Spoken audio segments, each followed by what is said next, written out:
सब में ज़्यादा शुक्रिया आपके प्रेसिडेंट मिश्रा साहब का, जो कि मेरे ख्याल से इस पूरे सभागार में सबसे ज़्यादा युवा, और आप लोग को इसका गर्व होना चाहिए।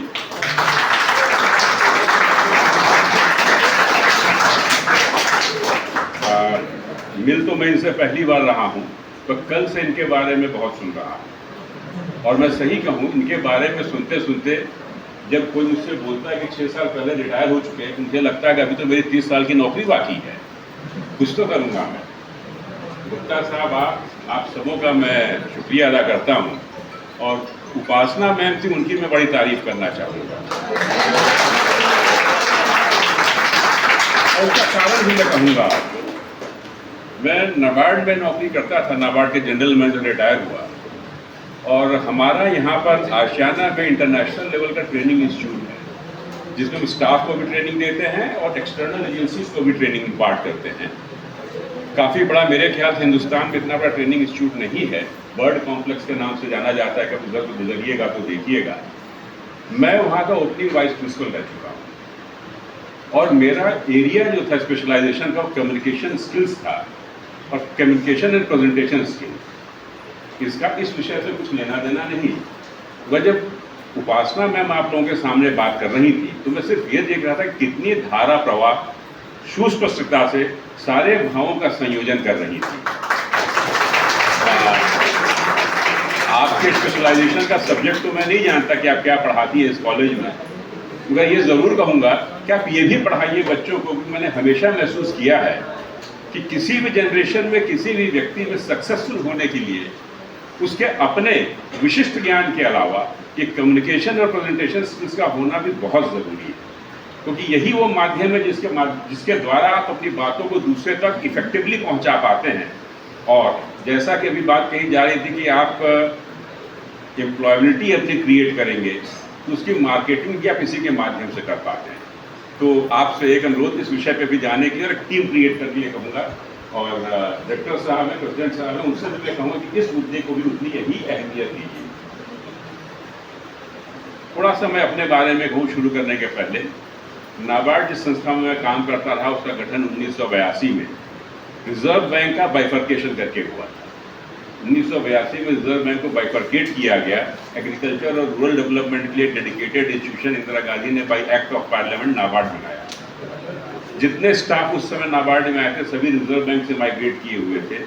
मैं फॉर्चुनेट हूँ कि नाबार्ड के नाम पर रिक्रूट किया हुआ पहले बैच का मैं ऑफिसर हूँ, और ऑफकोर्स चूँकि हम लोग 1984 में रिक्रूट हुए थे, तो हमारा बैच इस समय तक निकल चुका है। मुझे काम करने का मौका लखनऊ, पटना, चंडीगढ़, सिक्किम के गैंगटॉक, भुवनेश्वर, भोपाल, कई जगहों पे मिला है।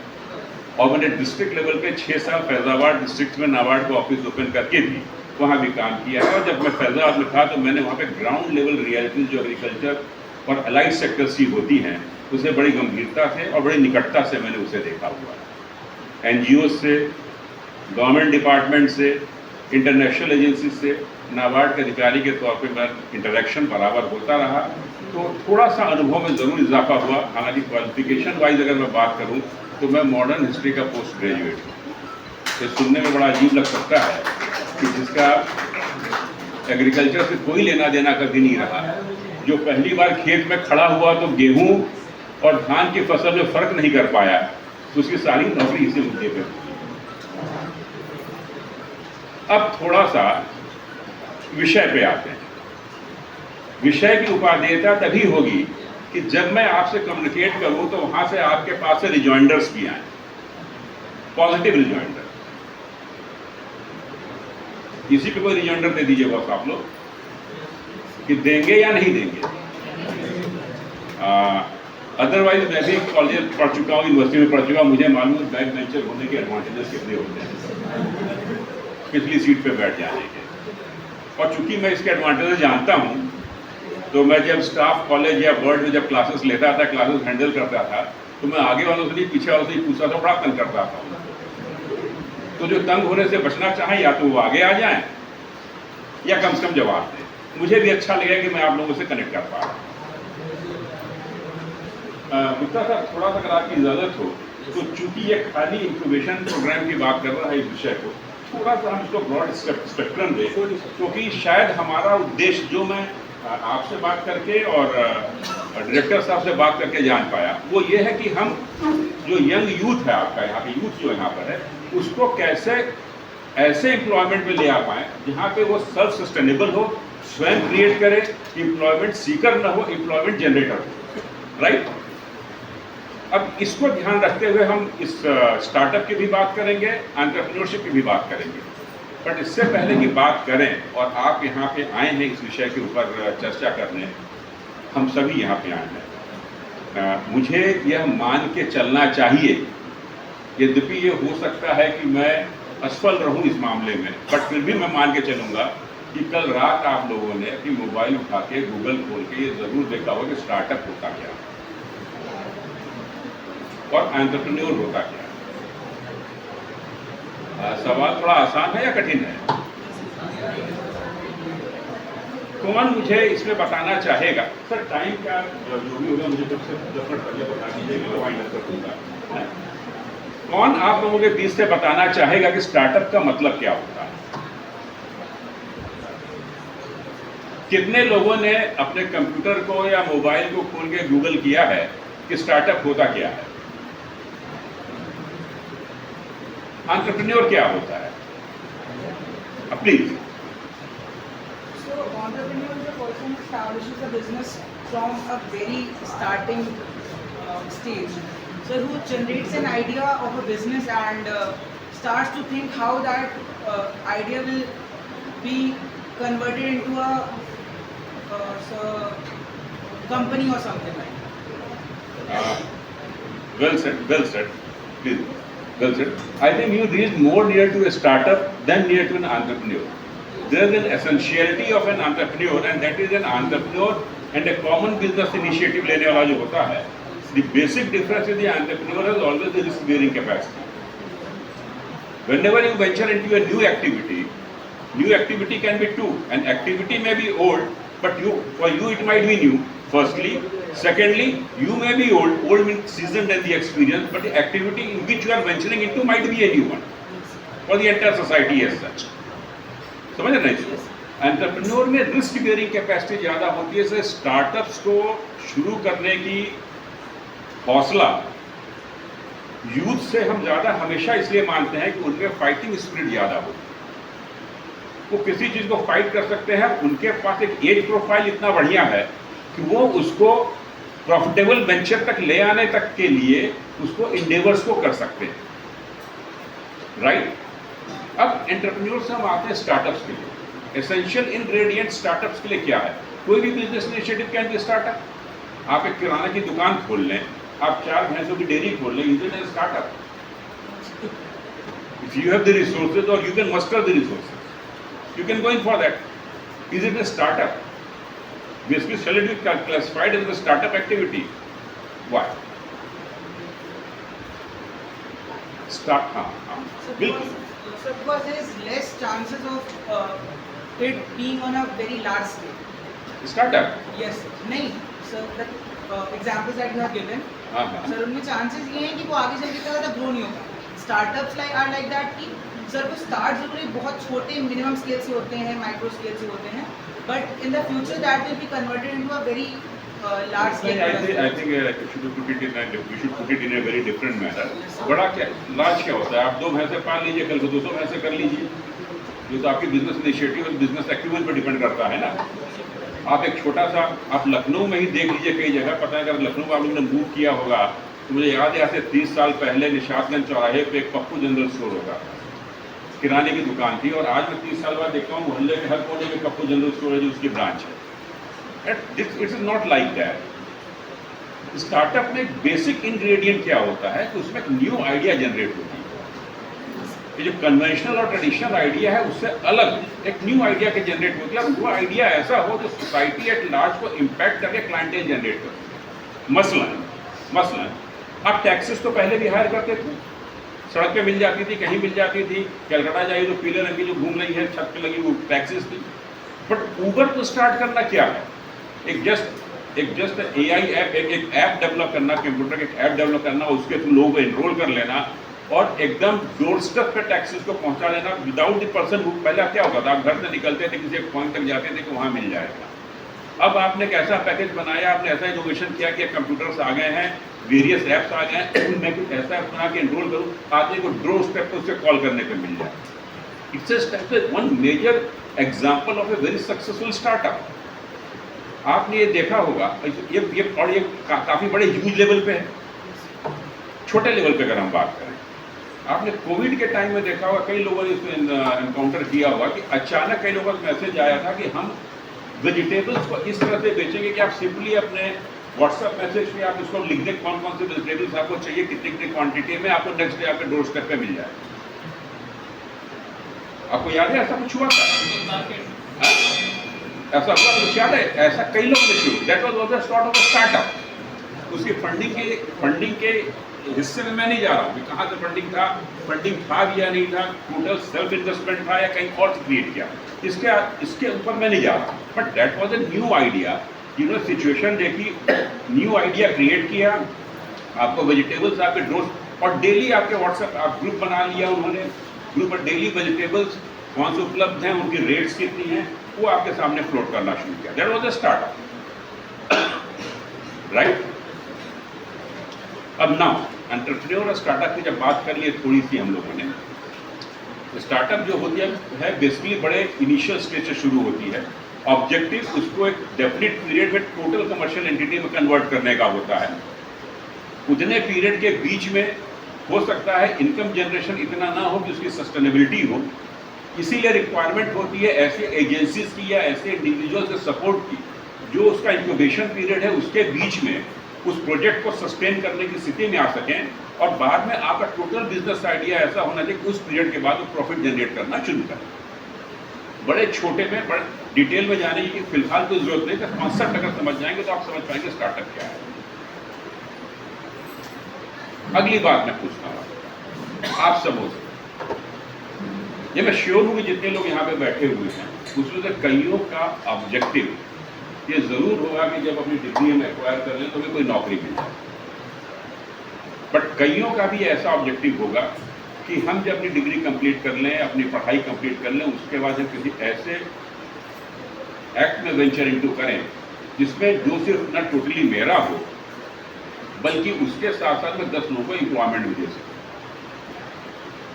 बड़ा छोटा एग्जांपल मैं इसमें देना चाहूँगा। चाय के ढाबे को जो ठेले पे लगाता है उसको भी एक न्यू आइडिया देके स्टार्टअप के तौर पे आपने देखा हो कई सारे यूनिट जो कि नेशनल लेवल पे जगह जगह उन्होंने फ्रेंचाइजी स्टैब्लिश करके चाय बेचनी शुरू कर। मैं भुवनेश्वर में था, वहाँ बिलीव नहीं करेंगे, गोलगप्पे का एक ऐसी शॉप थी जो सिर्फ फ्रेंचाइजी उसने कलकत्ता से ली हुई। somebody had created a start, somebody had an idea, उस आइडिया को उसने स्प्रेड किया, कुछ उसकी सस्टेनेंस पीरियड रही होगी but thereafter it succeeded.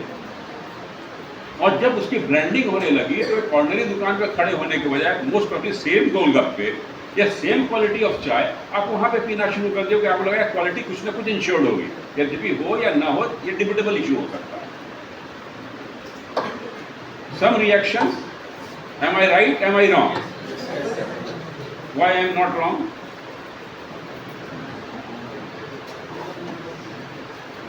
ये बड़ा कंफर्टेबल चीज होता है कि जो बोले उसके बाद से हाँ में हाँ मिला दो, सुगमता पूर्वक बात आगे चली जाती है।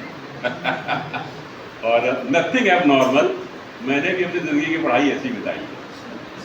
तो what you must be doing, if at all you must be doing, तो नथिंग न्यू इन दैट। तो you people are not a startup in that respect. ठीक है, चलिए, आप में से कई लोग जो हैं कॉमर्स वाले हैं, एंड आई एम श्योर ये मेरे ख्याल में ग्रेजुएशन या पोस्ट ग्रेजुएट स्टूडेंट्स होंगे, मैंने इंटरमीडिएट पास कर चुके होंगे। जो केमिस्ट्री, बॉटनी, जूलॉजी से उनको छोड़ के जो कॉमर्स वाले हैं उनसे मैं एक प्रश्न पूछना चाहूँगा कि इंटरमीडिएट में उसमें से कितने ऐसे लोग थे जिनकी के सब्जेक्ट मेन स्ट्रीम साइंस था? साइंस मैंने फिजिक्स, केमिस्ट्री में, जूलॉजी, बॉटनी कुछ भी हो, कि सभी इंटरमीडिएट से भी कॉमर्स लिए हुए। कई लोग ना इंटरमीडिएट तक साइंस पढ़ा है फिर आगे सोचो था साइंस था। क्या सब्जेक्ट्स थे उसमें? Physics, chemistry, maths. गुड। ये मैंने इसलिए क्यों बैठा, मैंने ये सवाल इसलिए पूछा इसका रेलेवेंस इस प्रोग्राम और कई सारे एम्प्लॉयमेंट जनरेशन के प्रोग्राम से है। नाबार्ड गवर्नमेंट ऑफ इंडिया के लिए एक एडवाइजरी बॉडी के तौर पे काम करता है, जिसमें वो एग्री सेक्टर में और रूरल सेक्टर में पॉलिसी फ्रेमवर्क डिटरमिन करने के लिए उसको फैसिलिटेट करता है, based upon the pilot projects, based upon the experiences जो नाबार्ड ने फील्ड लेवल पे किए हुए। बहुत पहले था, मतलब करीब 20 साल पहले तक हम यही मान के चलते थे कि जब एग्री सेक्टर में इंटरवेंशन की बात करते हैं और प्रमोट करने की बात करते हैं यूथ को उस डायरेक्शन में, तो he should be qualified at least as a graduate in the agriculture discipline, BSc agriculture हो किसी यूनिवर्सिटी। बट बाद में उसको मेलो डाउन किया गया और मेलो डाउन करते करते intermediate was treated as a level of qualification. Secondly, agriculture graduate से एग्रीकल्चर के टिपिकल सब्जेक्ट के स्टडी के बजाय उसको और फर्दर मेलो डाउन किया, और जिसने केमिस्ट्री भी पढ़ी हुई हो इंटरमीडिएट के लेवल पे, उसको भी ये डिटरमिन कर लिया कि इसको भी एग्रीकल्चर के एक्सपीरियंस है, क्योंकि केमिस्ट्री का भी रोल कहीं ना कहीं बायोपेस्टिसाइड्स क्रिएट करने में, बायो फर्टिलाइजर्स क्रिएट करने में, अगर इनोवेटिव एरिया में जाए, या ट्रेडिशनली अगर नॉन कन्वेंशनल की बात करें और ये केमिकल फर्टिलाइजर्स की बात करें, चाहे उसमें हो चाहे उसके पेस्टिसाइड में, उनका भी रोल है। इसलिए वैसे बच्चे भी जो केमिस्ट्री खाली पढ़े हुए हैं, they are also welcome in the program of the government, जहाँ पर कि उनको प्रमोट करने के लिए, उनके द्वारा एक्टिविटीज प्रमोट करने के लिए पूरे मौके उपलब्ध हैं। राइट,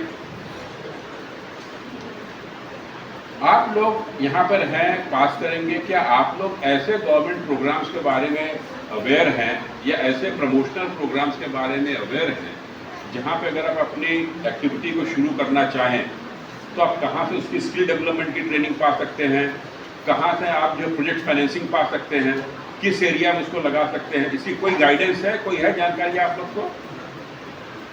नहीं, कोई बात नहीं।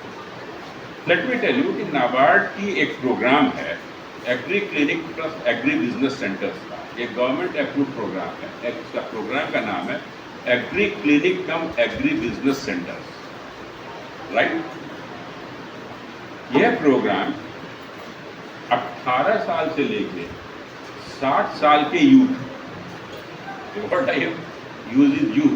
यूथ क्योंकि हमेशा माना जा सकता है किसी भी एक्टिविटी को करने के लिए एनर्जी का होना बहुत ज़रूरी है। अगर आप इंक्लिनेशन और एनर्जी है तो आप एक्टिविटीज़ को आगे लेके जाएंगे। ये एलिजिबल है 18 से लेके 60। क्वालिफिकेशन उसकी अगर इंटरमीडिएट में उसके पास एग्रीकल्चर की अथवा साइंस की अथवा केमिस्ट्री की भी क्वालिफिकेशन है तो वो एलिजिबल है इसके। ये एलिजिबिलिटी क्राइटेरिया हो गई। अब इशू आता है कि अगर वो व्यक्ति इंटरेस्टेड है एग्रीकल्चर और अलाइड एग्रीकल्चर सेक्टर में इंटरवेंशंस करने की, आप एग्रीकल्चर और अलाइड एग्रीकल्चर के डिफरेंस जानते हैं? क्योंकि अगर मैं टर्म यूज कर रहा हूँ तो it should be neatly explain. Agriculture क्या है और अलाइड एग्रीकल्चर क्या है? कोई लाइट शो करना चाहेगा?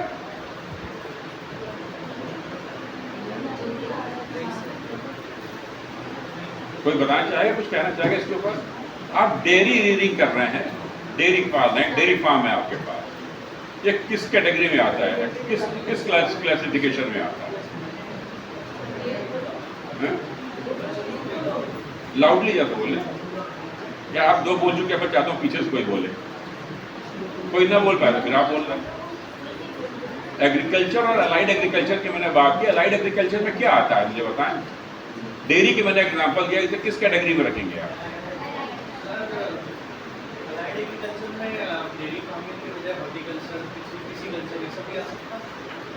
हॉर्टिकल्चर को अलाइड ही क्यों मानोगे यार? हॉर्टिकल्चर और डायरेक्टली आप फील्ड में रेज करते हो। मैंने मना नहीं किया, मैंने सिर्फ ये कहा कि आप एग्रीकल्चर और अलाइड एग्रीकल्चर में फर्क जानते हैं, ये पूछा है ना। Horticulture is very much a part of an agriculture, pisciculture is very much a part of an allied agriculture. Allied सिर्फ क्या, अलाइड का सीधे सीधे अंग्रेजी से अगर हिंदी में अर्थ देखें तो सहायक गतिविधि होती है, जो फार्म से अलग हटके उससे बट रिलेटेड हो वो अलाइड एग्रीकल्चर हो गए। Dairy, fish culture, fishery, fish culture fishery, आप गोटरी, ये सारी चीज़ें आपके allied agriculture. But directly farm पे आप रेस कर रहे हो एग्रीकल्चर हो गया, प्लांटेशन हॉर्टिकल्चर हो गया, आपका क्रॉप रेजिंग हो गया, this all are the agriculture activity. आप सब्जियों की खेती कर रहे हैं, this all are the agriculture activity. You got it? Got it?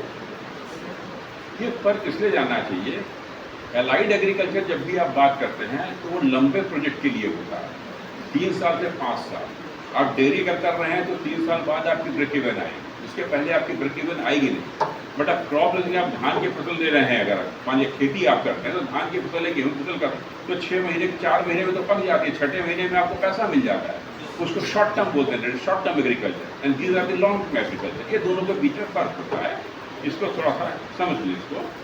और जैसे मैंने एग्री क्लिनिक और एग्री बिजनेस सेंटर एक स्कीम के बारे में आपको बताया, ये agree clinic agri business centre में जैसा कि मैंने कहा 18 से 60 साल के यूथ एलिजिबल हैं।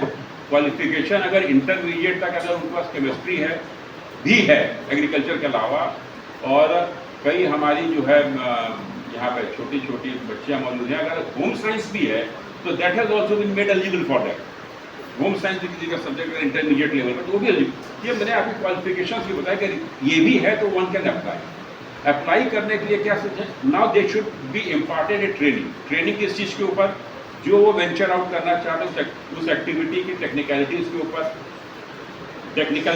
उसके अलावा स्किल डेवलपमेंट करने के ऊपर, स्किल डेवलपमेंट करने के अलावा उसकी जो है मार्केट में सक्सेसफुल होने के लिए मार्केटिंग एंटरप्रेन्योरशिप के लिए, उसके बाद फंडिंग कहाँ से वो रेज कर सकते हैं। इन सारे चीज़ों को कॉम्प्रिहेंड करने के लिए गवर्नमेंट ऑफ इंडिया की तरफ से एक इंस्टीट्यूट है हैदराबाद की जिसका नाम है मैनेज, MANAGE। एक्सटेंशन एग्रीकल्चर में एक्सटेंशन सर्विसेज इम्पार्ट करता है, मैनेज करके नाम उसका। उस मैनेज संस्था को ऑथराइज किया गया है और वह मैनेज संस्था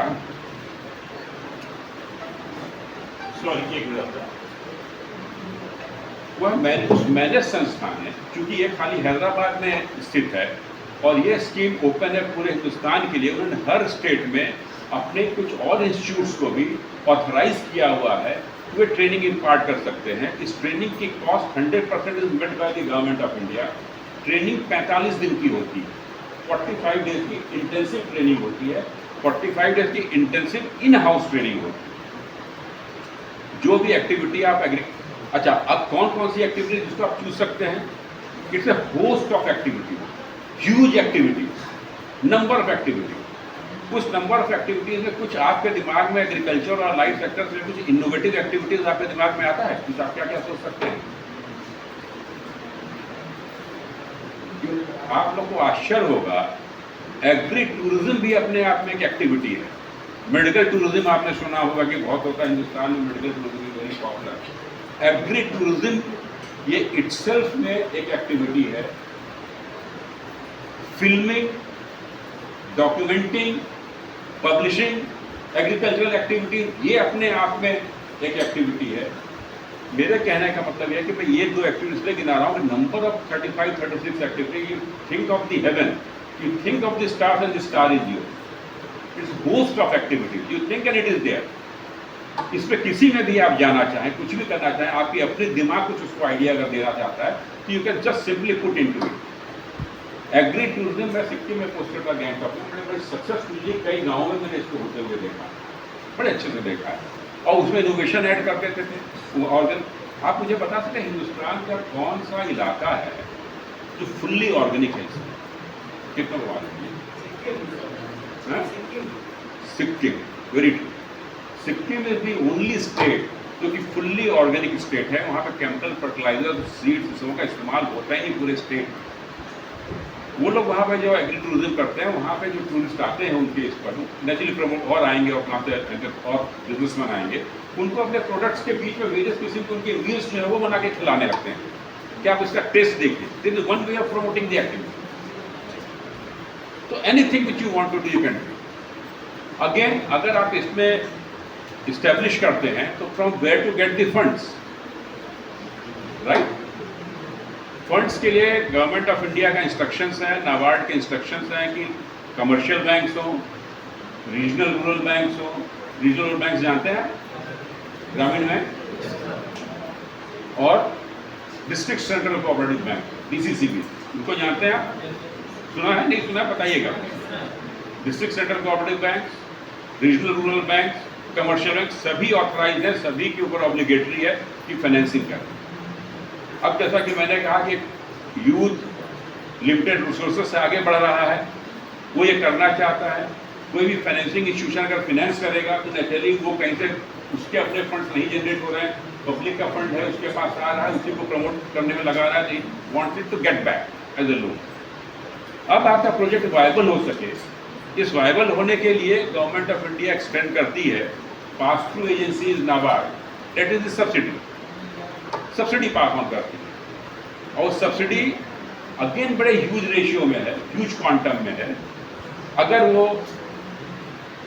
फीमेल एंटरप्रेन्योर है, अगर वो SC/ST कैटेगरी का एंटरप्रेन्योर है, अगर वो किसी SHG का नाम सुना है आप लोगों ने? SHG जानते हैं, सेल्फ हेल्प ग्रुप्स, वो SHG अगर तो उसको प्रमोट करती है। FPO का नाम सुना है कभी आपने? FPO जानते हैं क्या होता है? कॉमर्स और उसमें एक्सपेक्ट करता था कि थोड़ा सा जानेंगे FPO के बारे में। इसको फार्मर्स प्रोड्यूसर्स ऑर्गेनाइजेशन कहते हैं, farmers producers organisation. SHG self help group होती है, FPO फार्मर्स प्रोड्यूसर्स ऑर्गेनाइजेशन होते हैं, कंपनीज एक्ट में रजिस्टर होते हैं। अगर वो इसको प्रमोट करते हैं तो इन सबों को करीब 33.33% सब्सिडी है। तो ह्यूज सब्सिडी, आपका जितना लोनिंग हो रहा है उसका 33.5% अगर आपको सब्सिडी है तो इट्स गुड क्वांटम। और अगर जनरल कैटेगरी का है और एज यूजुअल बेचारा मेल है नहीं, आजकल मेल बड़े बेचारे हो रहे हैं, मैं न्यूज में देख रहा हूँ with due apologies to all the females, उनको 25% है, उनसे शायद कर्मठता की उम्मीद ज़्यादा की जाती है। But again 25% is a sizeable amount. Loading उनके पास लोन की खाली 75% रह जाती है। तो ये उसकी ब्रॉड स्पेक्ट्रम में स्कीम्स। मैं गुप्ता साहब, आपको मेरे पास एक लिस्ट है, जैसा कि मैंने कहा कि ऑल ओवर इंडिया में मैनेज के थ्रू ट्रेनिंग इम्पार्ट होती है, बट मैनेज अकेले खाली वहाँ पर आपके हैदराबाद में है। उसने अपने फ्रेंचाइजीज क्रिएट की हुई हैं with the permission and accreditation by NABARD. हर स्टेट में कई एंसिलरी यूनिट्स की है। उत्तर प्रदेश में 13 इंस्टीट्यूट्स हैं जिसको उन्होंने आइडेंटिफाई किया है, मैनेज के बिहाफ पे वो ट्रेनिंग इम्पार्ट करता है। और उस 13 में एक लिस्ट आपको दे दूंगा, वो लिस्ट आपके पास रहेगी, जो आप चाहेंगे अपने कॉलेज से ले सकते हैं।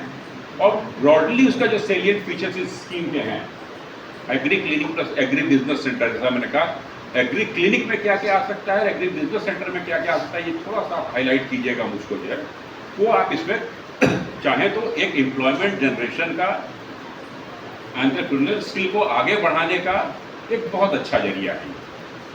अब मुझे थोड़ा सा आप ये बताइए, एग्री क्लिनिक और एग्री बिजनेस सेंटर, जैसा कि मैंने कहा स्कीम का नाम, इसको कैसे सेग्रीगेट करते हैं? अगर एग्री क्लिनिक कुछ करना चाहे तो आप क्या कर सकते हैं, एग्री बिजनेस सेंटर करना चाहे तो आप क्या कर सकते हैं?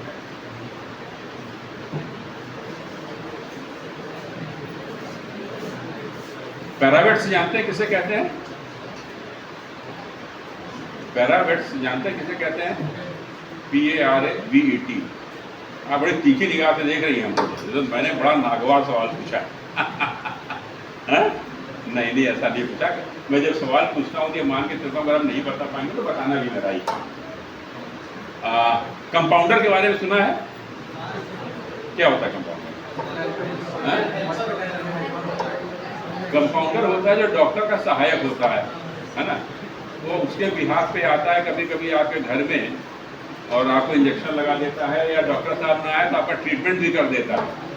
या जनरल ऐसा बना हुआ हो कि चलो भाई ये पोलियो के ड्रॉप सबको पिलाएंगे, डॉक्टर तो आते नहीं, कंपाउंडर लेवल के व्यक्ति होते जो लगाते हैं, राइट? जब पशुओं की ये स्थिति आती है तो उसको पैरावेट्स कहा जाता है। पैरावेट्स में जो आते हैं उनको कंपाउंडर नहीं कहा जाता, वो पैरावेटेरियन कहा जाता है। पैरावेट्स का शॉर्ट में कहा जाता है। पैरावेट्स जब भी नाम टर्म इस्तेमाल हो तो आप समझ जाइए कि पशु चिकित्सक से संबंधित, चिकित्सा से संबंधित एक एक्टिविटी है। वो कंपाउंडर ही है बट डॉक्टर नहीं है। और गांव वगैरह में, रूरल एरियाज में पैरावेट्स की बहुत ज़रूरत है। It's a message activity. अगर कुछ नहीं कर पा रहे हैं, अगर आपको मालूम है कि अगर आप रूरल एरिया से बिलोंग करते हैं और आपने थोड़ी सी ट्रेनिंग इम्पार्ट करके अगर आपने पशुधन को प्रमोट करने का, हाई यील्डिंग वैरायटीज के अगर पशुओं पर स्पर्म्स के इंजेक्शन भी आप दे रहे हैं, that is also one type of activity. उनकी बीमारियों को आपने एक बयान किया था, मैं चंडीगढ़ में पोस्टेड था, चंडीगढ़ में हमने कई पैरावेट्स को प्रमोट किया था, AC ABC जो agree clinic agri business centre में। कुछ नहीं किया, तो उन्होंने एक मारुति वैन खरीदी थी, उसको पीछे उन्होंने कन्वर्ट कर लिया था, कुछ एसेंशियल इंस्ट्रूमेंट रखा था, और वो गांव में जाके उनको ट्रीट किया करते थे। आपकी मारुति वैन की फाइनेंसिंग कितनी थी? 2 लाख रुपए से भी कम उसकी फाइनेंसिंग थी, और बाकी सब सामान वामान मिला के 5 लाख के अंदर यूनिट बन जाती थी उस समय। और इस एग्री क्लिनिक कम एग्री बिजनेस सेंटर में अगर आप कोई एक्टिविटी इस्टेब्लिश करते हैं तो 5 लाख रुपए तक अगर प्रोजेक्ट कॉस्ट है तो उसमें आपको मार्जिन मनी भी नहीं देना पड़ता। मार्जिन मनी समझते हैं? मार्जिन मनी कौन समझते? अगर मैं कह रहा हूँ कि अगर आपका प्रोजेक्ट कॉस्ट 5 लाख रुपए है तो आपको मार्जिन मनी भी नहीं देना पड़ता। इस मार्जिन मनी का मतलब समझते हैं? जो समझता बताए, नहीं समझता तो पूछे, मैं हूँ इसलिए मैं बताऊंगा, जो जितना मैं जानता हूँ उतना बताऊंगा। ये ऐसे टर्म है ना बंधु कि जब आप फील्ड में जाएंगे, जब आगे सोसाइटी में वेंचर करके ये सब शब्द आपको कहीं भी जाएंगे तो बात करेगा इसी लहजे में आपको, है ना? मार्जिन मनी समझ में आपको पता है?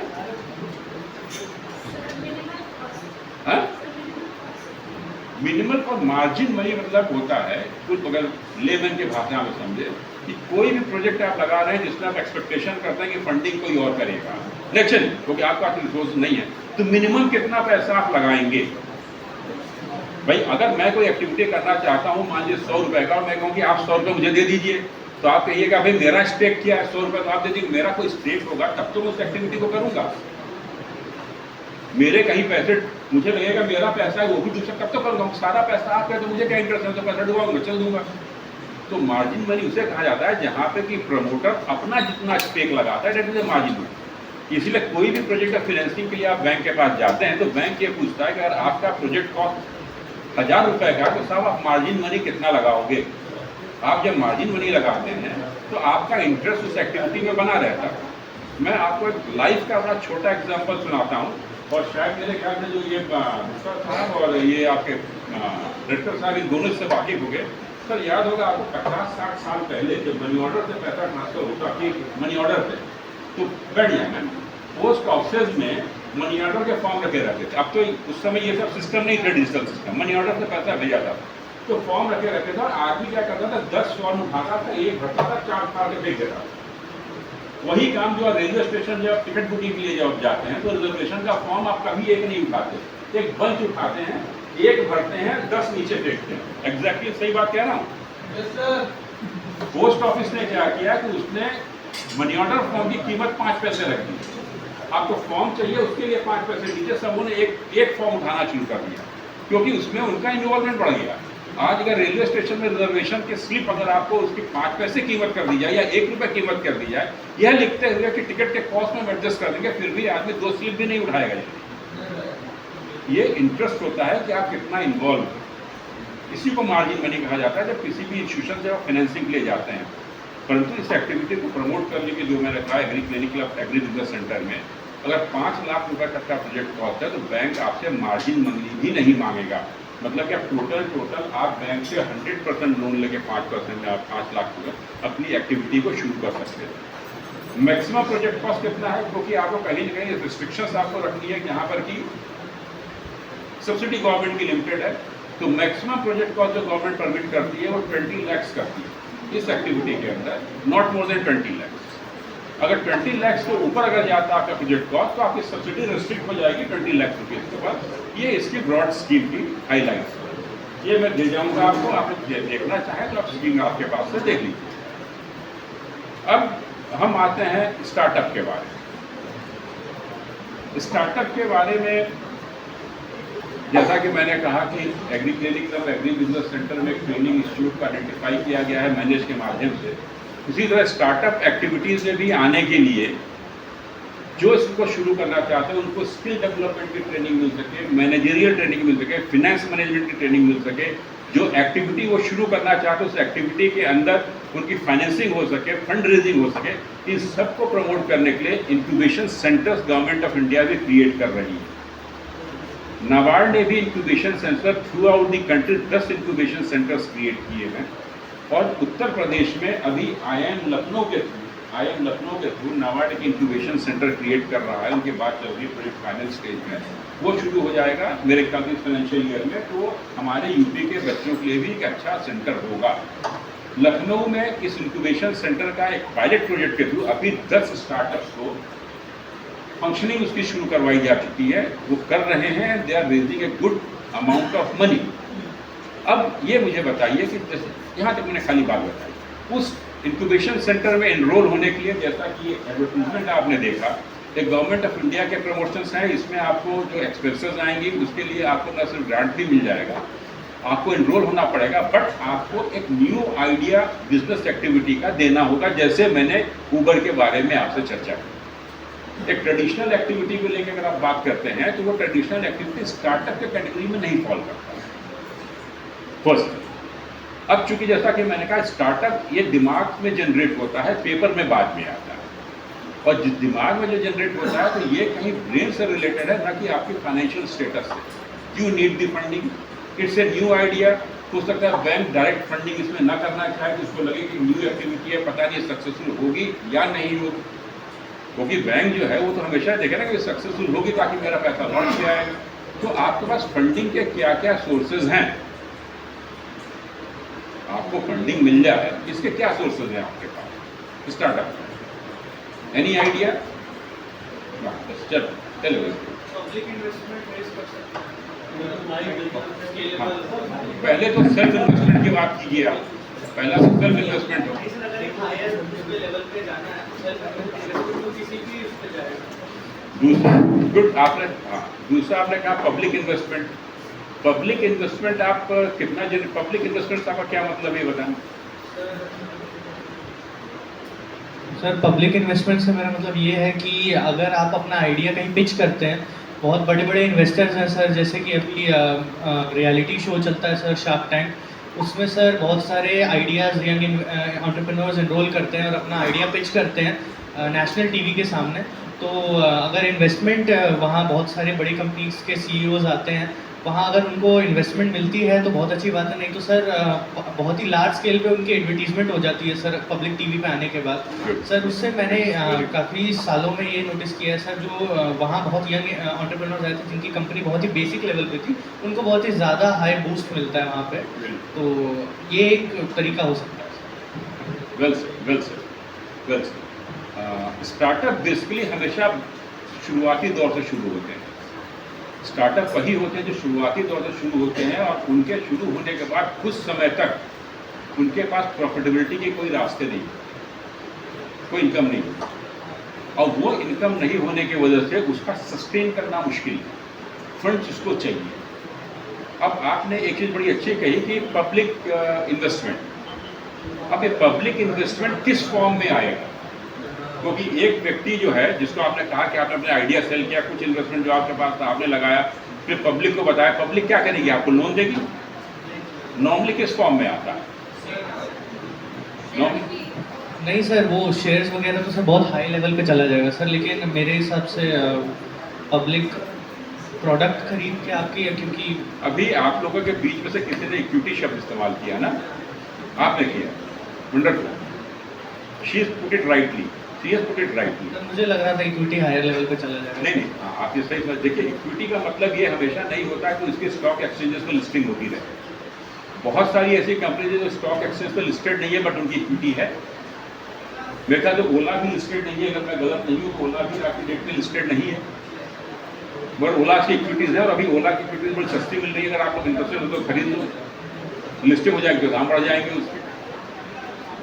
उसको कोई भी इन्वेस्टर जो आता है, प्लीज बैठिए, कोई भी इन्वेस्टर जो आएगा वो सीधे, क्योंकि लोन में जो होता है, लोन में उसके एक इनिशियल इन्वेस्टमेंट कर रहा है वो उस प्रोजेक्ट जो कि नई आइडिया के साथ है, स्टेब्लिश्ड भी नहीं है, खाली प्रोजेक्टेड है कि स्टेब्लिश करेगी इतने साल बाद, तो उसमें loan is always a risk making proposition. तो then they going for the either the equity और द कन्वर्टेबल डिबेंचर, इसके माध्यम से होता है। अब ये करने वाले कौन कौन है?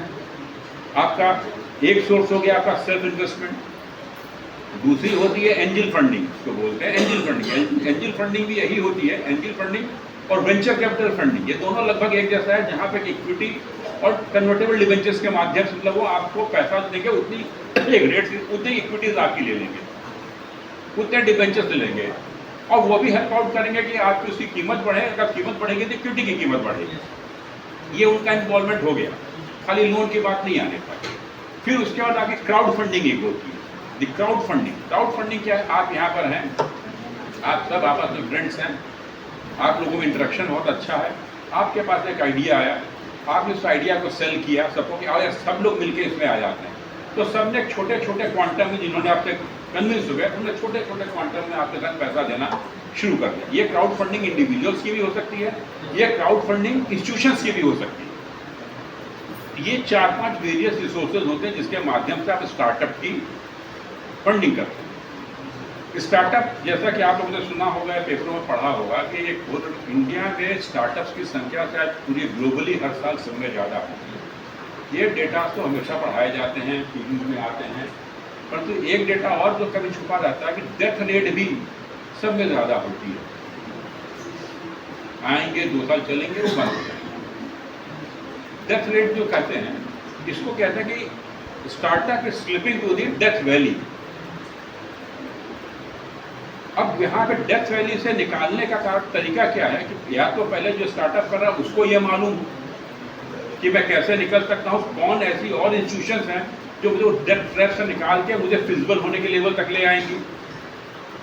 NABARD is again one of them. NABARD ने 100 करोड़ का catalytic fund for the trapping out such startups create किया हुआ। मतलब उनको ये मालूम है कि ये चल रहा है, बढ़िया करेगा, उसका इंक्यूबेशन पीरियड को कंप्लीट होने दीजिए, तो उसमें वो सस्टेन कर सके, उसके लिए उसको फंडिंग की जरूरत है। That funding will again naturally come through either through the equity or the convertible debenture or any, it may come even in the form mode of a grant from NABARD, it may even come in the form of a grant. आप sustain कर जाइए, आपकी ideas अच्छी हैं, आपकी ideas चल रही हैं, तो उस आइडियाज को लेके आप आगे बढ़िए। तो आपको कैटालिटिक फंड भी यहाँ क्रिएटेड है जिसके माध्यम से आप वहाँ पे जाके अप्रोच कर सकते हैं, तो साहब मुझे और 1 साल तक सस्टेन करने के लिए फंड्स की ज़रूरत है। स्किल डेवलपमेंट ट्रेनिंग सेंटर्स आपको खुले हुए हैं, गवर्नमेंट ऑफ इंडिया के भी खुले हुए हैं। गवर्नमेंट ऑफ इंडिया ने हर डिस्ट्रिक्ट्स में बड़े बड़े एनजीओज को ऑथराइज किया हुआ है। इसके अलावा सारे बैंक हर डिस्ट्रिक्ट में एक स्किल डेवलपमेंट ट्रेनिंग सेंटर खोलने के लिए मैंडेटरी उनके ऊपर ऑब्लिगेशन हैं। आपके लखनऊ इसमें में जो स्किल डेवलपमेंट ट्रेनिंग इंस्टीट्यूट है, जिसको आरसीटी के नाम से जाना जाता है, बैंक ऑफ बड़ौदा रन करता है, संभवती आशियाने है उसके आसपास कहीं इसका ऑफिस है, बैंक ऑफ बड़ौदा करता है, किसी और डिस्ट्रिक्ट में हो सकता है कोई और बैंक करता हो, बट वह भी है, वहाँ सिर्फ आपको अप्रोच करना है। आपको पता होना चाहिए कि आपके डिस्ट्रिक्ट का लीड बैंक कौन है। लीड बैंक समझते हैं आप?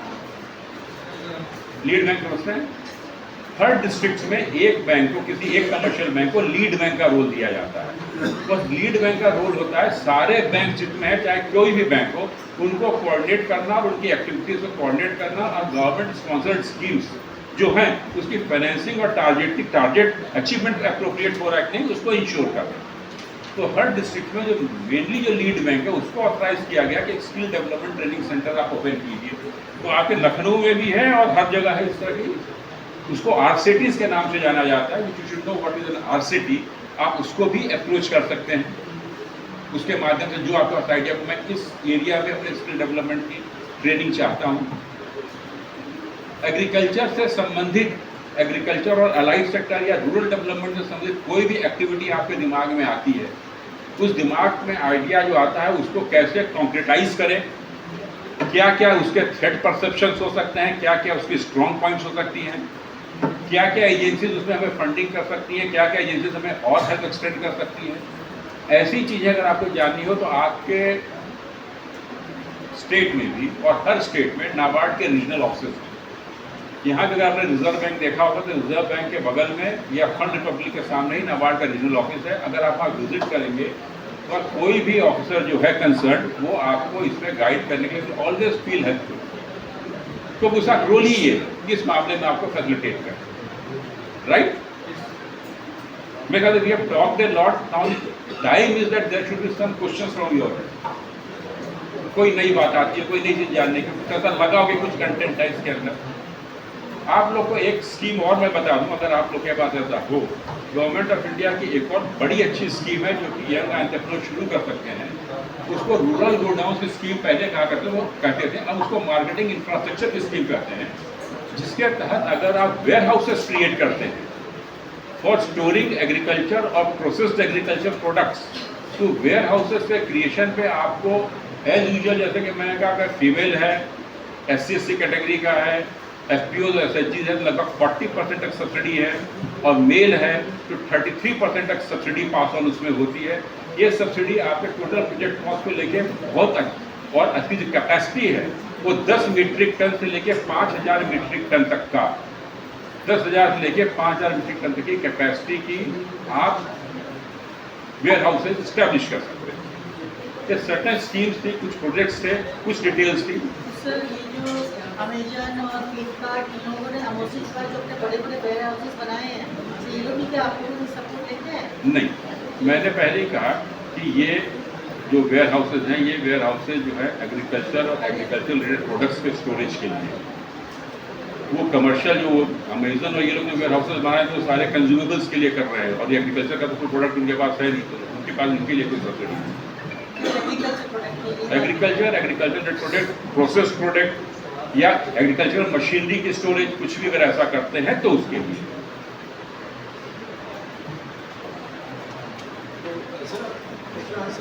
हाँ, मैं यही कह रहा हूँ, मुझे आपका मतलब मेरे बहुत आपके मन में कोई सवाल हो तो बताइए। मैं बोल रहा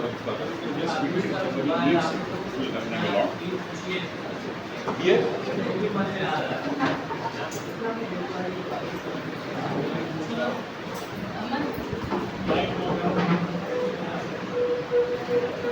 साइंस के बच्चे बैठे हो, आपको पूछिए।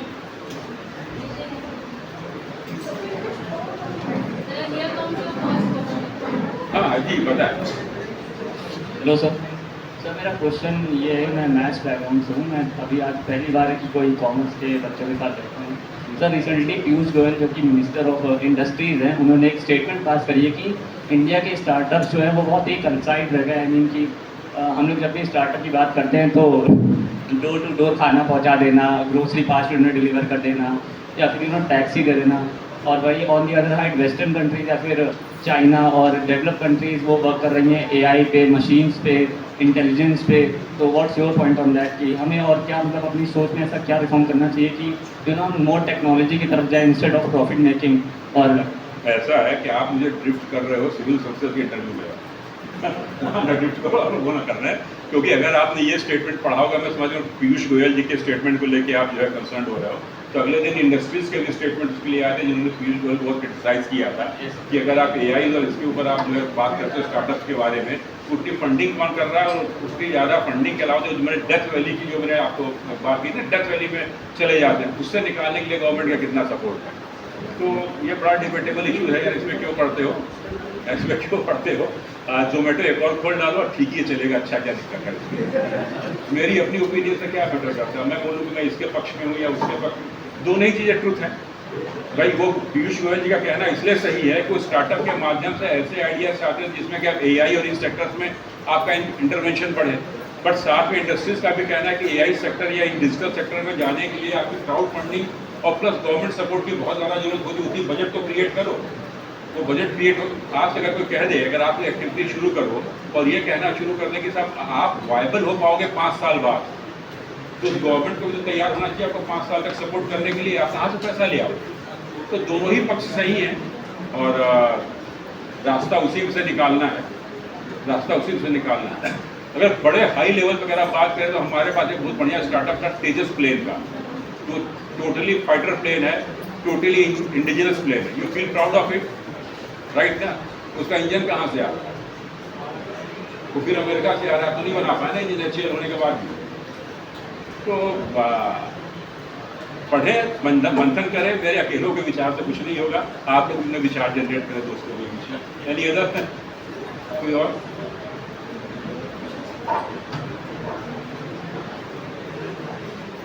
मुझे लगता है सफिशिएंट हो गया। आप लोग क्लासेस में भी प्लीज अभी आपने ये चीज़ बोला कि सर बहुत सारी कंपनियां हर साल इशू होती है और बहुत सारी डेट हो जाती है। सर इतनी सब्सिडी मिलने के बाद ऐसी क्या वजह है कि इतनी सारी कंपनियां डेड हो जा रही है सर? देखिए, ये क्या मैं ये सवाल निहायत अच्छा है, उम्दा है।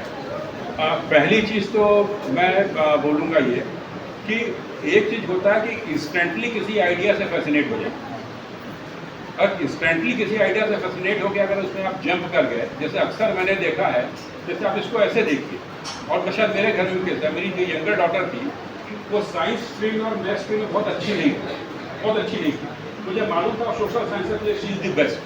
उसकी सारी फ्रेंड्स कॉमर्स ज्वाइन कर रही थी इंटरमीडिएट, वो तो पीछे पड़ गए, पैदा से चंडीगढ़ ट्रांसफर, मैं भी कॉमर्स ही ज्वाइन करूँगी। This is one instant promotion.